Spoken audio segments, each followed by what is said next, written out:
Battlefield of the Mind. Winning the Battle in Your Mind. Chapter 9. A Wandering Mind. Wherefore, gird up the loins of your mind. 1 Peter chapter 1 verse 13. In the previous chapter, we stated that a mind too busy is abnormal. Another condition of the mind that is abnormal is for it to be wandering all over the place. An inability to concentrate indicates mental attack from the devil. Many people have spent years allowing their minds to wander because they have never applied principles of discipline to their thought life. Quite often, people who cannot seem to concentrate think they are mentally deficient.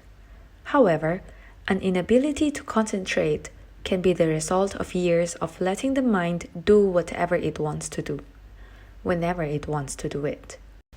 A lack of concentration can also be a symptom of vitamin deficiency. Certain B vitamins enhance concentration.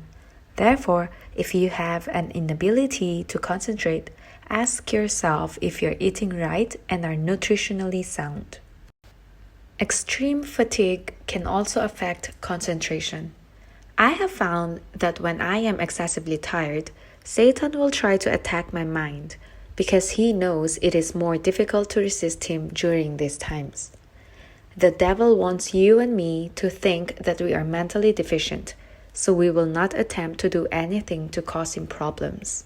He wants us to passively accept whatever lies he tells us. One of our daughters had difficulty concentrating during her childhood years. Reading was difficult for her because concentration and comprehension go hand in hand. Many children and even some adults don't comprehend what they read. Their eyes scan the words on the page, but their minds do not really understand what is being read. Often, a lack of comprehension is the result of a lack of concentration. I know that, for myself, I can read a chapter in the Bible or a book and all of a sudden realize that I do not know what I have read at all. I can go back and read it again, and it all seems new to me because even though my eyes were scanning the words on the page, my mind had wandered off somewhere else. Because I did not stay focused on what I was doing, I failed to comprehend what I was reading. Often, the real problem behind the lack of comprehension is a lack of attention caused by a wandering mind. A wandering mind. Keep your foot, give your mind to what you are doing. Ecclesiastes chapter 5 verse 1. I believe the expression keep your foot means don't lose your balance or get off track. The amplification of this phrase indicates that one stays on track by keeping his mind on what he is doing. I had a wandering mind and had to train it by discipline. It was not easy, and sometimes I still have a relapse. While trying to complete some project, I will suddenly realize that my mind has just wandered off onto something else that has nothing to do with the issue at hand.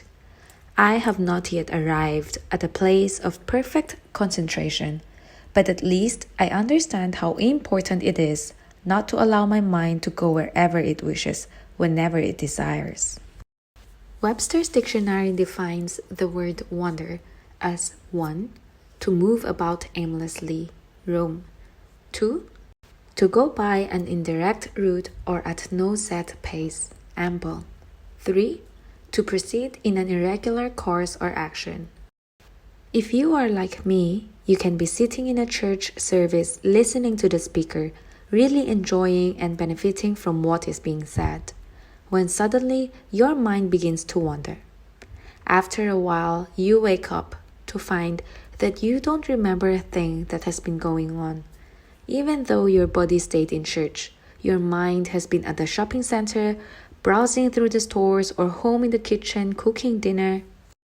Remember, in spiritual warfare, the mind is the battlefield.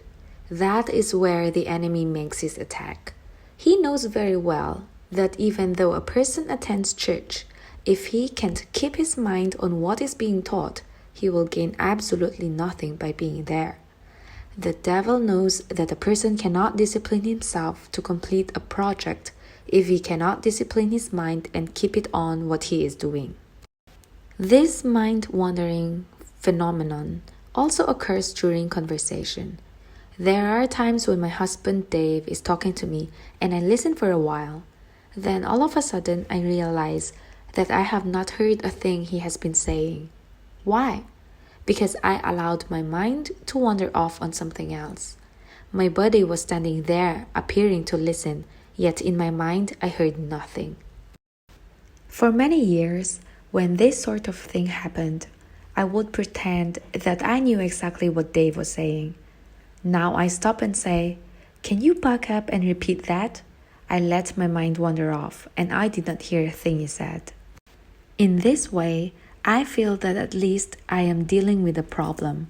Confronting issues is the only way to get on the victorious side of them. I have decided that if the devil went to the trouble to attack me with a wandering mind, then perhaps something was being said that I needed to hear. One way to combat the enemy in this area is by taking advantage of the cassette tapes provided by most churches. If you haven't yet learned to discipline your mind to keep it on what is being said in church, then buy a tape of the sermon each week and listen to it as many times as you need in order to get the message. The devil will give up when he sees that you are not going to give in. Remember, Satan wants you to think that you are mentally deficient, that something is wrong with you. But the truth is, you just need to begin disciplining your mind. Don't let it run all over town, doing whatever it pleases. Begin today to keep your mind on what you're doing. You will need to practice for a while. Breaking old habits and forming new ones always takes time, but it is worth it in the end. A wandering mind. Truly I tell you, whoever says to this mountain, "Be lifted up and thrown into the sea," and does not doubt at all in his heart but believes that what he says will take place, it will be done for him. For this reason I am telling you, whatever you ask for in prayer, believe, trust, and be confident that it is granted to you and you will get it. Mark 11, verse 23 to 24. Faced with one thing or another, I frequently began to hear myself say, "I wonder." For example, I wonder what the weather will be like tomorrow. I wonder what I should wear to the party. I wonder what kind of grades Danny, my son, will get on his report card. I wonder how many people will show up at the seminar. The dictionary partially defines the word wonder in the noun form as a feeling of puzzlement or doubt, and in the verb form as to be filled with curiosity or doubt. I have come to learn that I am much better off to do something positive than to just wonder all the time about everything imaginable. Instead of wondering what kind of grades Danny will get, I can believe that he will make good grades. Rather than wondering what I should wear to the party, I can decide what to wear.